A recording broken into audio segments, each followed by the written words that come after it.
Welcome back. This is part 5 of our dollar store makeover. We're turning this little wooden trunk into a miniature steamer trunk. In this video I'm going to show you how to do 2 different trays.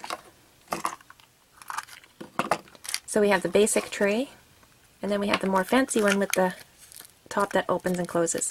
So the first 3 minutes or so I'm going to explain how I made this pretty simple. Just pieces of cut cardboard that I glued together and then covered with book paper. The rest of the time I explain how I made this one. So there's a little bit more involved with this one. So each section has its own supplies list, so I'm not going to give it here. So we're going to start off with this one. If you're not interested in that, you can just skip ahead about 3 or 4 minutes and you can watch this one instead. At the very end of this video I'm going to show what's inside this tray and also how to make some of these things.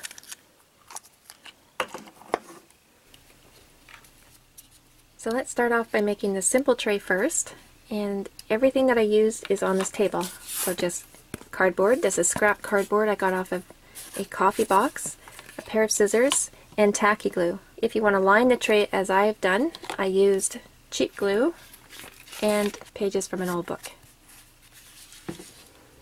We're going to start by making the bottom of the tray first, and I don't measure anything. I'm just going to eye it up.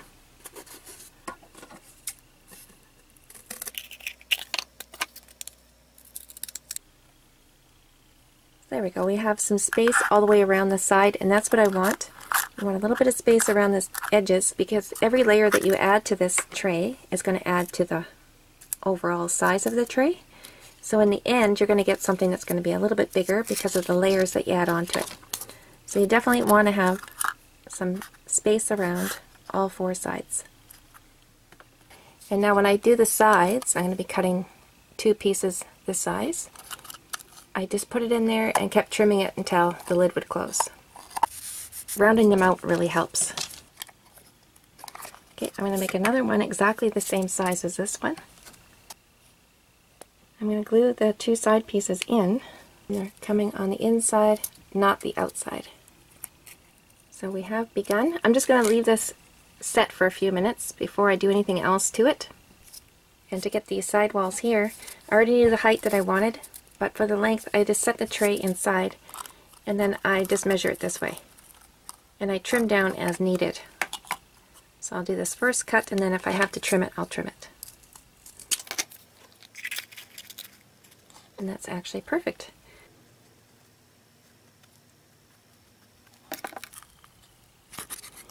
And again, on the inside, not the outside. I'm going to add a divider in the center of this tray as well.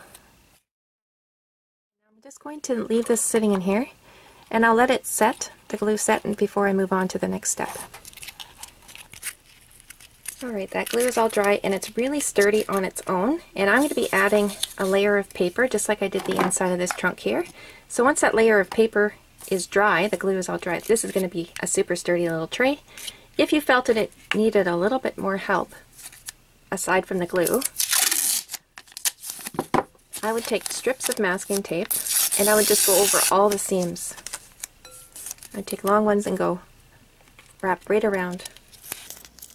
And that just adds extra strength to the piece.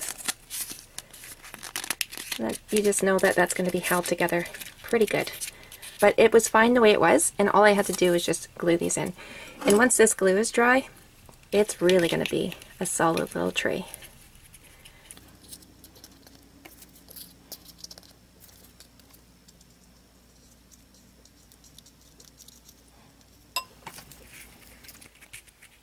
It's still wet. I can feel underneath it's still wet, but it's dry enough to touch and also dry enough to put in here. And you can see it's going to fit nice and snug. And as that dries completely, I expect that will loosen up a little bit in there. So just keep that in mind. The layers that you put on the outside will affect how it fits in here. So I just kept the layers to 1 on the outside. And again, if you painted that, then there's no issue at all. Anyway, we're done with that one, so we're going to move on to the next one. Now let's make the dome top tray. This is the one with the lid that opens and closes. To make that tray, I used everything on this table. So again, a scrap piece of cardboard, a pair of scissors, a pair of pliers, an awl, 20 gauge wire, for the closure, tacky glue, masking tape, and I did end up covering the entire trunk with a McDonald's napkin. You don't have to do the same thing. And I also lined the very inside with book paper. This tray is going to start off the same way I started off the last tray. I'm going to start with the bottom first, and you can see a little bit of space in between those walls there. Make room for whatever layer I put on there. And again, just cardboard. Now I'm going to work on this side first, the short side. So I've already cut these. I made 3 pieces that fit here, here, and here. And those pieces there have to be flush with this top of this trunk here. So when we close this, this isn't going to hit the top of this part of the tray. So I did the side walls first, the 2 side walls, and then the middle piece has to fit in between those 2. We're also going to need 2 taller walls with this shape here. And to do that, get a piece the same width as your tray. Of course, you want it the same width as your tray. And you can put it in there and see how deep that goes. Just round out this part to follow the shape of that dome top. There we go. See how it fits up in there? We don't want it that tall, of course, because we're going to be building a little top that goes on top. So we want to have a little bit of space between this and the actual dome part itself. So we don't want it that tall. So if I stick it in there and it touches the roof, I have that much space left over. And if you look here, there's that space there. So I'm just going to go by that. Just going to go by eye. Of course, you're going to take this one now and trace out another one because you want 2 the exact same size. So I'm going to glue the 2 side walls on first.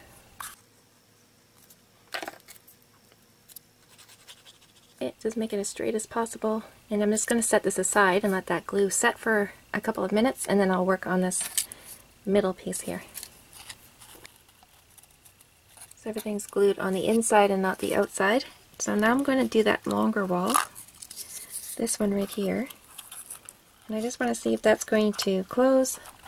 This is an edit. I had to back it up because my walls from here to here are not long enough. They need to clear this pretty good.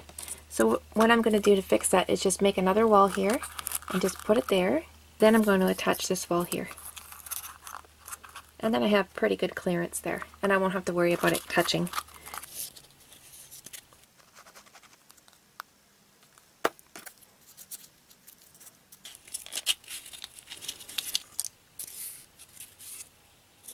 Alright, dry enough to work on, and now I have my other wall that I'm going to be putting in place. And the 2 center walls are going to be quite a bit shorter. And if they're too short, it's okay, because the top that I'm going to build here is going to be made out of foil, so I can make it as long as I need to. I just don't want this wall to come up past that bend, this curve here.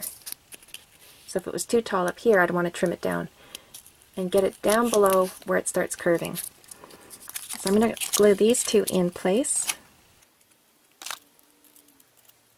And you'll notice I didn't really cut in anything so straight. I just used my scissors. I didn't use an X-Acto knife and measure anything.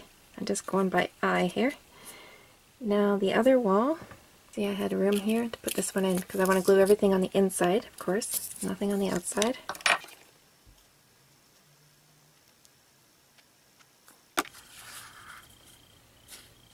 Now I'm going to make a top, and it's going to be something similar to this. And this is foil masking tape, and then I did paper towel over top of that. And so far that's been holding up really good. I've opened it up many times and I've never had an issue. So what I'm going to do, I'm going to make a strip of foil. In the end it's going to look something kind of like this. So I'll fold it over, and it's going to be the same width from outside to outside. Same width as this piece here.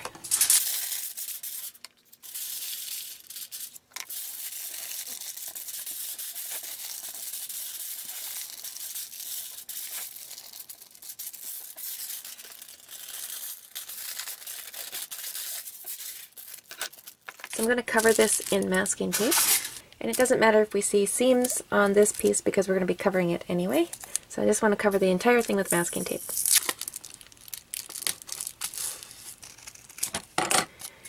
So I'm going to be sliding this into the tray all the way down to the bottom. So I'm going to trim that much on each side so it will fit in there.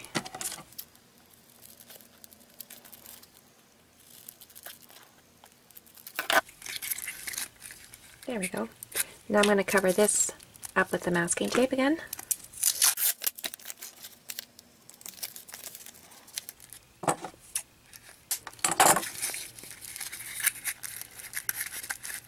There we go. Perfect. So I'm going to be gluing that inside, of course, but I just want to trim off this part here so it's not so long. So I brought it right to here. So when I put my closure in there, I just have to lift it up a little bit and put it underneath the closure. So now I'm going to cover this with a napkin, and I'm using a McDonald's napkin. Paper towel would work. I wouldn't want anything too thick, so I would just take the layers apart if I had to. This is one ply.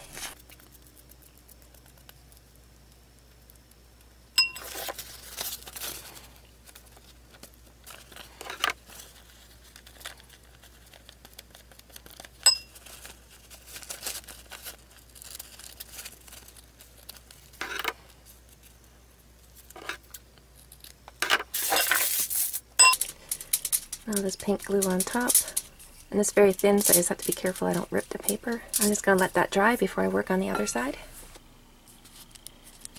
So it's dry enough to work on, and I can glue that in, and I'll be using tacky glue.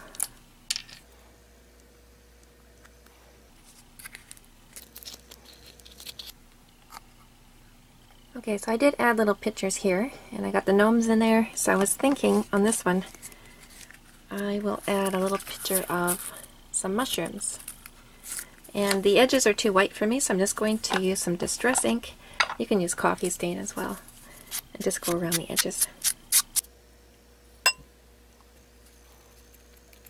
So I think what I'm going to do, I'm going to attach the paper napkin to all the sides. I'm just going to break them down into workable pieces, so I'm not adding so much bulk around the sides and what have you. If you have wood filler, you can fill in all of these areas with wood filler. I've done that a lot with cardboard and it works really well. In the end, you can sand it if you need to, and then just paint it, and that looks like wood when you're all done. If you wanted to fill this in for painting, you can use a little bit of a napkin just on the sides, add it there with glue. Once it's dry, then you can go ahead and paint your piece. So I'm going to add this napkin all around. Anywhere where there's not masking tape, I'm just going to put masking tape on it just so I have a uniform color all the way around.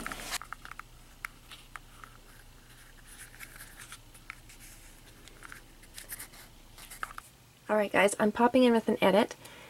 I worried a little bit about this part in here. So if you followed the instructions of making this and didn't cover this with a McDonald's napkin or a paper towel, and you use something else, like I put book paper down here, and I noticed that I got a little bit of a stress crack here. Now I never had that issue with this one, and like I said, I've had it for a few years. I've opened and closed it many times. I've never had a stress issue there, but it might be because I only have napkin over top of that masking tape. I don't know. I'm not an expert or anything, but that's what I'm guessing. So if you added book paper in here, or scrapbook paper or something else, and you feel like there might be a little bit of stress in here, you can fix it with a little piece of fabric, and I would put glue on the top and the bottom, not in the middle, just top and bottom, and put it right over the center there. So there's no glue in the middle. So now, if that does crack inside there, I don't have to worry about that. Nothing bad's going to happen. I just wanted to give you that little troubleshooting tip in case that does happen. I don't want you to feel bad if you've worked really hard on your tray and you start getting a crack there. So it's dry enough to work on now. So I'm going to add my little closure. I'm going to use my awl, and I'm going to poke 2 holes in the front here. I'm going to be using this wire. So I want 2 holes in the very front. Get this wire down to a workable size, and bend it. Okay, just want to make sure that's tall enough. And that is, and I'm going to twist these wires in the back.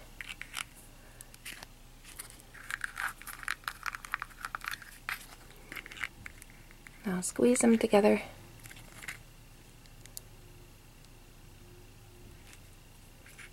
Now that's stuck upwards.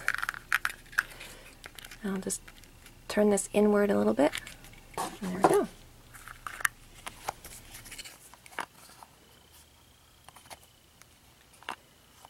It catches a little bit right here. So to fix that, I'm going to use my X-Acto knife.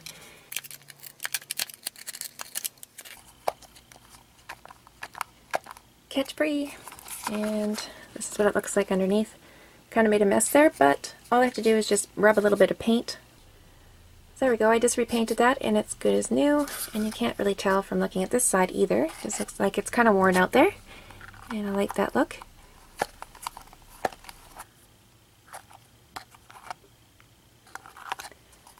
So let's check out the items inside the trunk.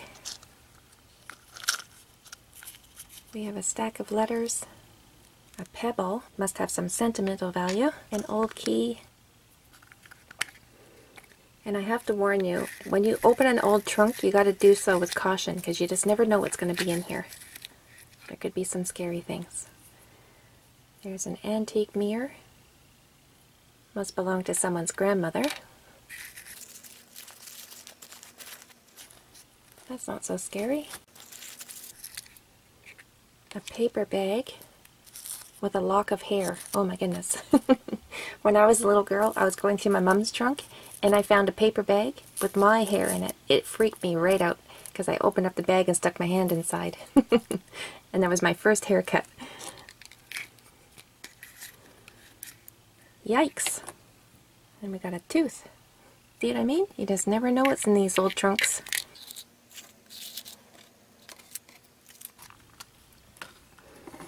And in here we have a little worry doll. And this is the very first miniature book. I think it was the first one I ever made. And I actually glued the inside upside down. And these are all stamps from one of my stamp collections. And the cover is from a real book that I own, that I took a copy of. Another little book I made. Some pictures.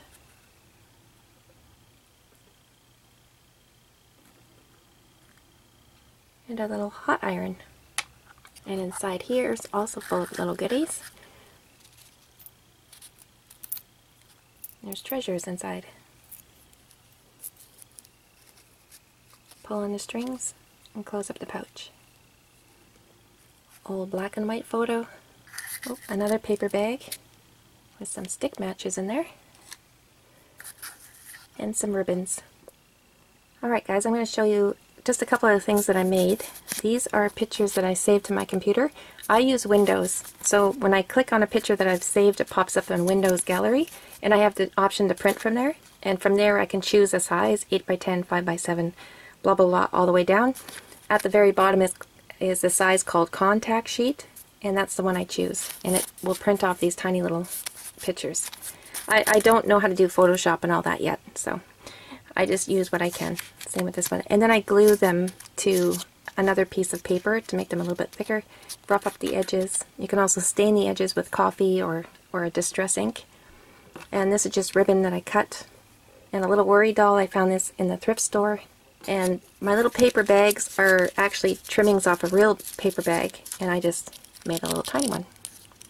So you just cut them out and then glue the edges together and make yourself a little bag. And these little envelopes are just strips of paper that I cut, and I turn them into little tiny envelopes. Nothing fancy. I use coffee stained paper. This is paper that I stained myself with instant coffee. Once it's dry, you got a beautiful vintage look to it. I just cut strips off of there, and then I just make whatever size I want. Fold over the bottom. Cut a little piece at the top. Fold these over to look like a triangle, like an envelope. And then fold that over. Well, yours would probably look a little neater than that. And then I just put a little dot of glue behind there and hold it closed for a second, and that's it. And then on the front, all I did was take a pen and scribble little tiny scribble lines, and the stamp is just a cut of colored paper, and then a piece of twine wrapped around a stack of them. This little pouch here is just a circular piece, just a piece of material that I got from the thrift store. Took some thread and weaved in and out all around the edge, and then you pull on the string and then you get a little pouch. Nothing fancy, but it looks cute when it's inside the trunk. Well, my friends, that brings us to the end of the video series. I hope you had fun. If you do make something similar, or you've been inspired to make a little trunk like this, I'd sure love to see it. You can post pictures on my Facebook page, Where the Gnomes Live. If you found the videos helpful, please give them a thumbs up. I'd sure appreciate that. Don't forget to subscribe, and we'll see you super soon. There's lots more videos coming your way. Thanks so much for watching, and keep building and keep dreaming.